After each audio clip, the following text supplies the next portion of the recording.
kids, comics. Superhaired Bronze Age babe here, yakking about her comic book collection, and today I'd like to talk about science. This is an issue of Superman. It's number 234. It's from 1971. And this is a wonderful, absolutely beautiful Neal Adams cover. And it's part of the Sand Guy story arc that I talked about back with my friend Rob when we did a live dive on our favorite runs. But there's something else about this book I didn't get a chance to mention during that live dive, and I thought I'd do a quick little video to talk about it. The year is 1971, and comic books at the time were, still aimed at kids, not necessarily 18-year-olds and above, with the dark and gritty storylines that would come to dominate, comics starting, I guess, in the 80s and 90s. They were still kind of fun stories, and oftentimes the DC folks would include public service announcements in their books. Maybe I should do a video on some of those. They were great, like how to be nice to old people, and why you should care about different cultures, things like that. This story has a lot to do with a volcano, and so interspersed throughout the story is information relative to the science of volcanoes, and that's really cool. And then after the story ends, you get this marvelous little panel. What's the difference between weather and climate?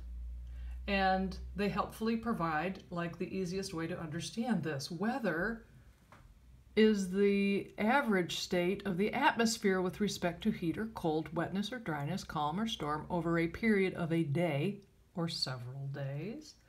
Climate refers to the average conditions in the atmosphere over a period of years. Oh my gosh, so that's the difference between weather and climate.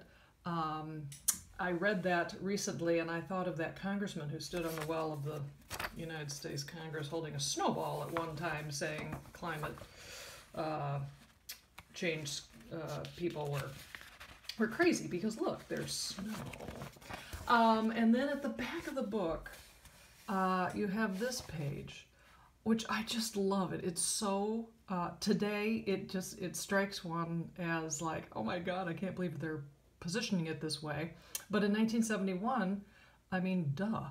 Science says you're wrong if you believe that the human eye sees objects right side up, and then they explain why. You're wrong if you believe plant life can exist on the bottom of the ocean.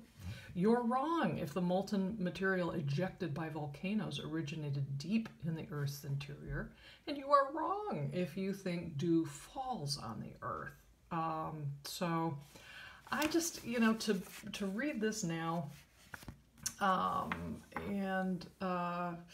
lot of times I talk about my collection and looking back at books to say, gosh, from a historical perspective, some of the stuff in these things was painful, but look how far we've come. In this instance, I can't help but think, gosh, look what's in this book, and look how far how many steps we've taken back. And backwards. So anyway, there it is. There's some science from Superman 1971.